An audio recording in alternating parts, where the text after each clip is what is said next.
Olá, turminha. Vocês vão assistir o vídeo, tá bom? Prestem atenção para vocês resolverem a atividade em casa, tá certo? Nós vamos compreender as transformações dos espaços na página 132, certo? Como eu estou um pouco distante de vocês, minha voz fica mais alta assim, né?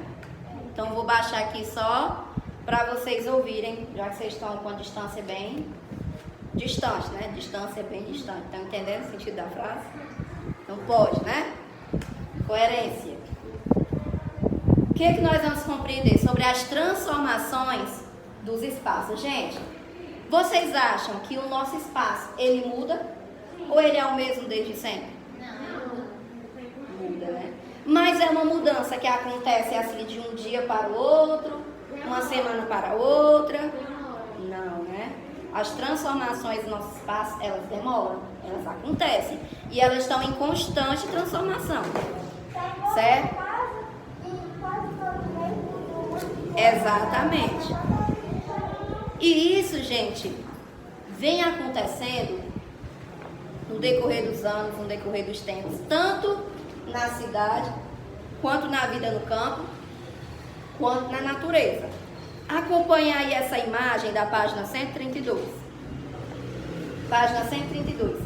Me apontem uma diferença que vocês observaram nessa imagem. O que mudou?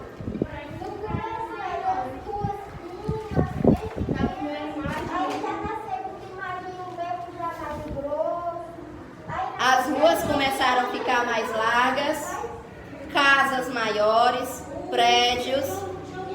E o que vocês perceberam aí também? Meu amor, encosta assim a porta só um pouquinho. Isso. Só para diminuir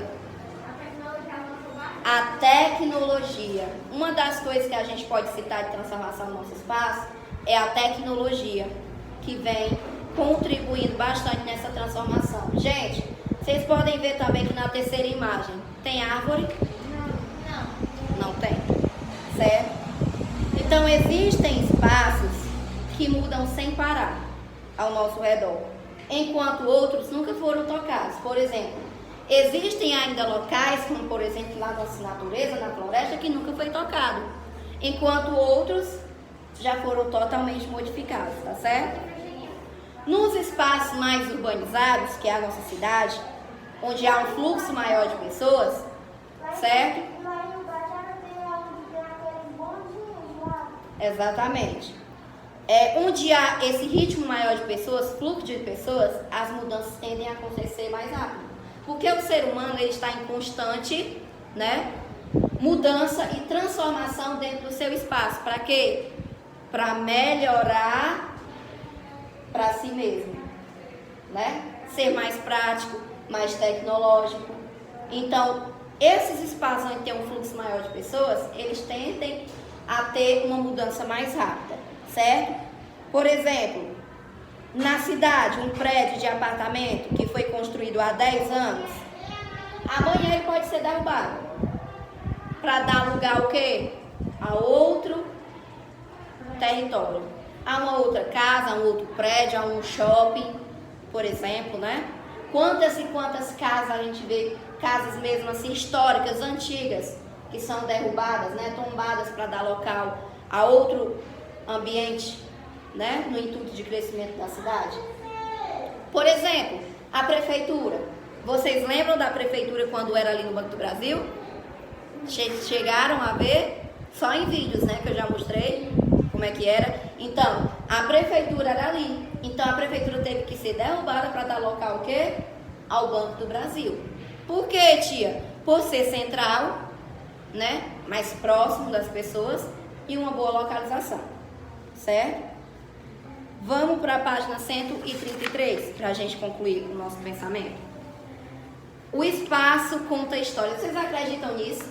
Que o espaço ele conta história? Nós podemos citar o quê? O olho d'água. Ele conta ou não conta uma história? Conta uma história. O patronato conta ou não conta uma história? Conta uma história. Né? Nós temos vários lugares que contam histórias. Observando os espaços e sabendo quem promoveu mudanças neles, e quando foram realizadas, podemos entender a história do local. Vocês já deram uma olhadinha em volta da praça, que tem muitas casas que tem uma arquitetura antiga e diferente do local. Tem umas do lado de lá da praça que tem até o ano, né? Então tem muitas dessas casas em que elas não podem ser modificadas, porque elas são patrimônio. Porém, já teve outras que foram derrubadas, né? E reformadas. Diga, Jair. A minha tia estava em uma casa de pastel, né? O telefone do meu pai, 10 anos, em frente a uma casa da praça, dessa casa. Exatamente. Para fazer essas observações, a gente usa o quê? Fotos antigas, que nem o Jair citou, vídeos que eu já mostrei para vocês, né? Aqueles vídeos antigos de Frecheirinha, ali onde tem a loja do Nonato Eletromóveis, né? Vídeos. Pega aí para mim, Jair, por favor. Isso. Bote aí em cima, bote. Obrigada. Muito bem.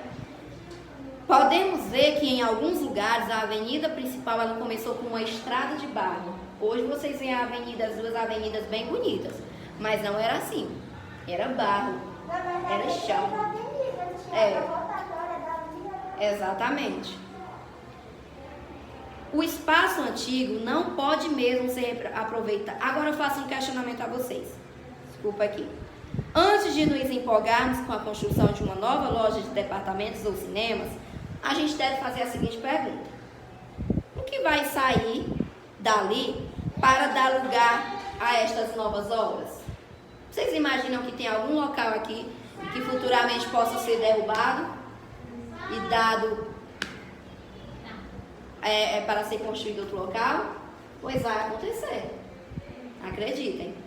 Porque quanto mais o tempo passa, mais as coisas estão mudando, né? Mais as coisas estão ficando bem tecnológicas, né? Mas e aí? Será se o espaço antigo ele não pode mesmo ser reaproveitado e usado em favor da sociedade? Não devemos ficar presos no passado, negando o presente em detrimento do futuro e proibindo qualquer mudança no espaço. Porém, a gente sempre deve levar em consideração que quando a paisagem local é modificada, destruída ou simplesmente desprezada, a história ligada àquele local também pode desaparecer. Imaginem aí, todos vocês já foram visitar o engenho ali, né? Do seu Luiz Antônio. É um patrimônio histórico. Todo mundo ama. Imagine aí, se algum dia mais na frente, de repente, mais na frente não, bem longe, né? Aquele local, por exemplo, for derrubado para dar espaço a outro ambiente. Olha a história bonita que ali irá se perder, né? Então, claro que a gente deve estar em constante mudança, né? Porque quanto mais muda, mais fica facilitado para as pessoas, mas a gente tem que ter muito cuidado, né? Porque quando se derruba um local, a história dali também se derruba. É igual a casa da avó da gente, não é? A gente tem lembrança daquela casa, pequena, baixinha, e aí quando ela é reformada, a gente fica com o quê? Com aquela lembrança antiga, né? Na cabeça.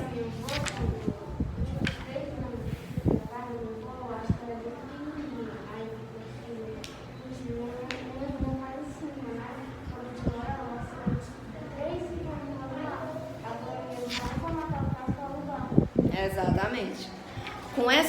Com esse conteúdo que a gente acabou de compreender, vocês irão resolver a página 134 e a página 135. Tá ok? Até a próxima aula.